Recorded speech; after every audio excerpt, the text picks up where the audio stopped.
promise I'm not sick.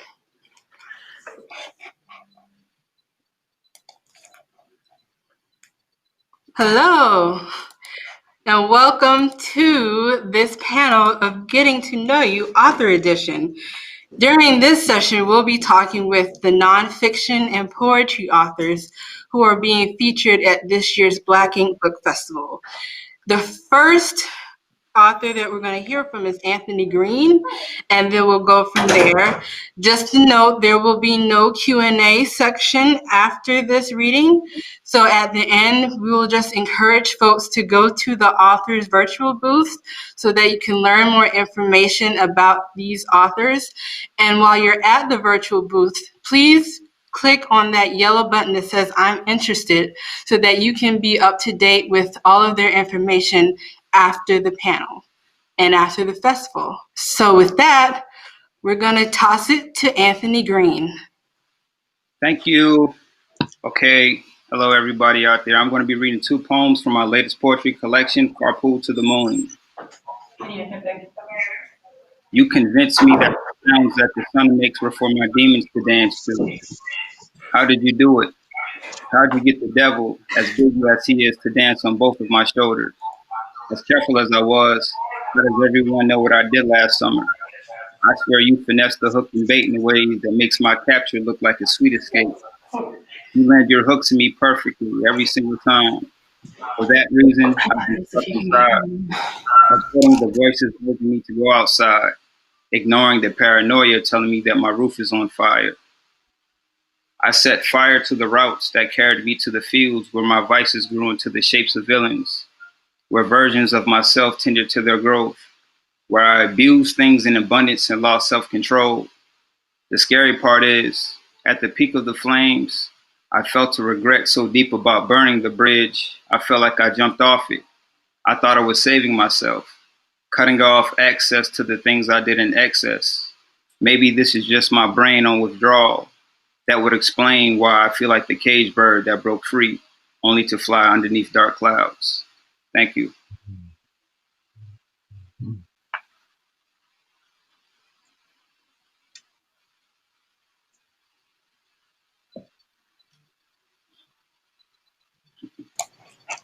Thank you so much. That was beautiful. I believe up next, I think we have Dr. Bernard E. Powers. Is that correct, y'all? Yes. Yes. Well, thank you so much. Here you go. All right. And thank you very much also. So tonight I am going to do a reading from my newly released book entitled 101 African Americans Who Shaped South Carolina, published by the University of South Carolina Press. And it contains a number of biographical vignettes about important individuals who shaped this state. And the example that I'm going to use tonight is Richard Harvey Kane, who lived between the years 1825 and 1887. He was a minister, abolitionist, and a legislator. Kane was born a free person of color in Greenbrier County, Virginia, on April 12, 1825. He grew to maturity in Ohio, where he attended Wilberforce University. Beginning in the late 1840s, Kane served as an African Methodist Episcopal minister. By the late 1850s, he was an active abolitionist and worked with famous activists such as Frederick Douglass and Martin Delany. During the Civil War, Kane was pastor of a church in Brooklyn, New York. In May 1865, to his great delight, he was transferred to South Carolina as superintendent of the AME missions for the state. Kane was responsible for building Emmanuel AME Church in Charleston, which is considered the state's most historic AME congregation. By 1866, its membership had grown to more than 2,000. Kane approached his responsibilities with considerable zeal, organizing churches throughout the countryside. Contemporaries credited him with much of the church's success in the immediate post-Civil War era. Kane was also motivated by a deeply held Black nationalist ideology and sought every opportunity to give Black Carolinians greater control over their lives. In 1866, he bought the South Carolina Leader newspaper, becoming perhaps the first African-American newspaper editor in South Carolina. After Kane changed its name to the Missionary Record, the paper covered religion, literature, and politics, becoming an important voice for Black Carolinians. From his earliest days in South Carolina, Kane was involved in politics. He was an honorary delegate to the November 1865 Colored People's Convention in Charleston, which was one of the earliest forums where Black Carolinians demanded equal civil and political rights. In 1867, he helped organize the state Republican Party, and he later served as party chairman for Charleston County. As a delegate to the 1868 Constitutional Convention, Kane was an outspoken advocate of universal male suffrage. He worked hard to promote land ownership amongst the landless. Kane was an architect of the South Carolina Land Commission, designed to help small farmers purchase land, and later served on that commission. Kane also purchased land north of Charleston, which he resold to former enslaved people. The settlement evolved into the Black town of Lincolnville. Kane served in the South Carolina Senate from 1868 to 1870 and was twice elected to Congress between the years 1873 and 1879. In state politics, he was considered a reformer who frequently railed against corruption within Republican ranks. And while he was in Congress, his most public efforts were on behalf of the Civil Rights Act of 1875, the country's first federal public accommodations law. The demise of Reconstruction in South Carolina took Kane's career in new directions. In 1877, he encouraged some Black Carolinians to seek their fortune in Africa and supported the Liberian Exodus movement. In 1880, he was among the first 3 men elected bishops in the AME Church from the South, and he was given responsibility for Louisiana and Texas. In Texas, he served as founder and president of Paul Quinn College in Waco. Kane moved to Washington, D.C. in 1884 and died there on January 18th, 1887. Thank you very much. Thank you so much, Dr. Powers. And our next reader will be Reverend Sharon Risher. Hello, everybody. It is definitely my pleasure to be with you tonight and to just give you a snippet of my book, For Such a Time as This, Hope and Forgiveness After the Charleston Massacre. Granddaddy Dunn had a good life. We knew this was going to happen. It was a regular Wednesday night at the Dallas hospital where I worked as a chaplain. I was helping a family whose patriarch had died. They were unusually stoic, so I offered to pray with them. As I prepared to complete the customary paperwork with the family, I realized I didn't have it with me. I excused myself and went to my office. I still think my forgetting those papers was an intervention by the Spirit of God. I left my phone charging on my desk and decided to take a moment to check my messages. I had several missed calls from my daughter, Aja. The reception was bad in my office, so I took my phone into a conference room and wiggled my way into the corner where I knew I could get a strong signal. Aja, Mama, Jonquil called me. Something's going on at the church in Charleston, Granny's church. My mother's church was Emmanuel African Methodist Episcopal Church. We all called it Mother Emmanuel. Asia told me all the information she'd been able to gather. My sister's son, Jonquil, told her something bad had happened at the church, but he had been unable to get any more details. He and his mother, Esther, my sister, were going down to the church to see what they could find out. I had a really bad feeling, but I brushed it aside because I had to do a job, my job. A family was processing the death of their grandfather. You don't know what's happening in Charleston. This is what I'm telling myself. Go and help these people who lost their granddaddy. Then get back to your office so you can start calling people. As soon as I returned to my office, I started making calls. I got through to my baby sister Nadine, who lives in Charleston. She hadn't heard anything, but she was going to check it out. I'm putting on some clothes and I'm going down there to the church. Whatever was going on, I knew Mama would have been at the church that evening. Every Wednesday there was a Bible study, and she made it her business to be there and to make sure the church was ready. She opened the doors and was always one of the last people to leave that church every night. My mother loved that church. As long as she was able to get out of her bed, Ethel Lance was going to be at that church. You could count on it.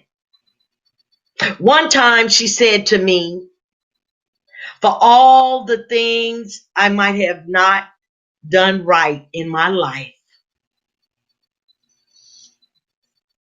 the more time I spend in this church, the more I get to talk to God and to ask for forgiveness. Ma, I don't think you did so many things wrong.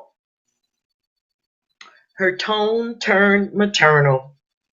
Hey, you never stop asking God for strength and forgiveness. That's part of what started my life to change. Knowing that my mother loved that church, there was never a thought in my mind that she would ever not want to be there. The realization that she died in a place where her faith was lived out, the reconciliation that God gives me to understand my salvation lets me know that my mom is doing much better than I am here on earth. Thank you for listening to me. Thank you.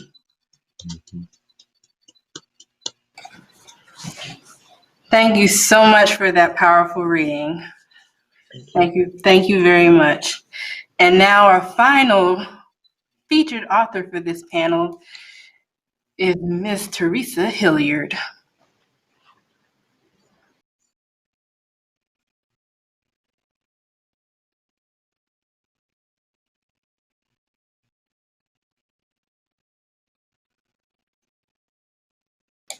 Theresa, can you unmute yourself? Sorry about that. It's a pleasure to be here this evening, and I'm going to do a short reading from both of my books. The first one is Mama Dunk's Gala Recipes, and I'm just going to tell you read from one of the anecdotes that I have that accompany the recipes. And this is the one for my grandmother's possum stew. Yes, I said opossum, raccoon, rabbit, and squirrel. Living on the island in those early years, you ate whatever was the catch of the day. Not many wild animals were off limits. My grandmother was an avid hunter with a keen eye. She was a great shot, too, because of her skills with a rifle, a fishing net, and a horse and plow. We never went hungry. The wild animals featured in the next 5 recipes were a staple in my grandmother's kitchen. Though it took many birds to make a meal, they were in my grandmother's pot as well. And I'm going to read a part from a guide to Charleston African American historical markers. And this I'm going to read from one of the markers from where I grew up in Ashleyville, and it goes like this. This area was previously known as the Lord Proprietor's Plantation. This is part of the area where Charleston began. The street is thought to be the oldest street in Charleston.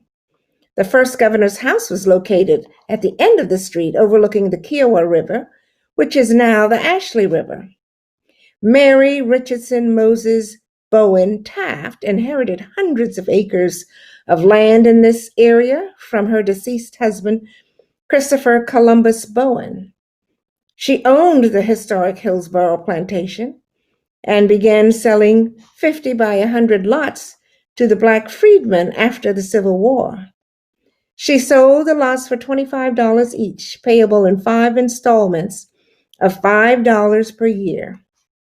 Mary Just, who had moved her family off of the peninsula after the death of her husband in 1887, bought several hundred acres of the plantation.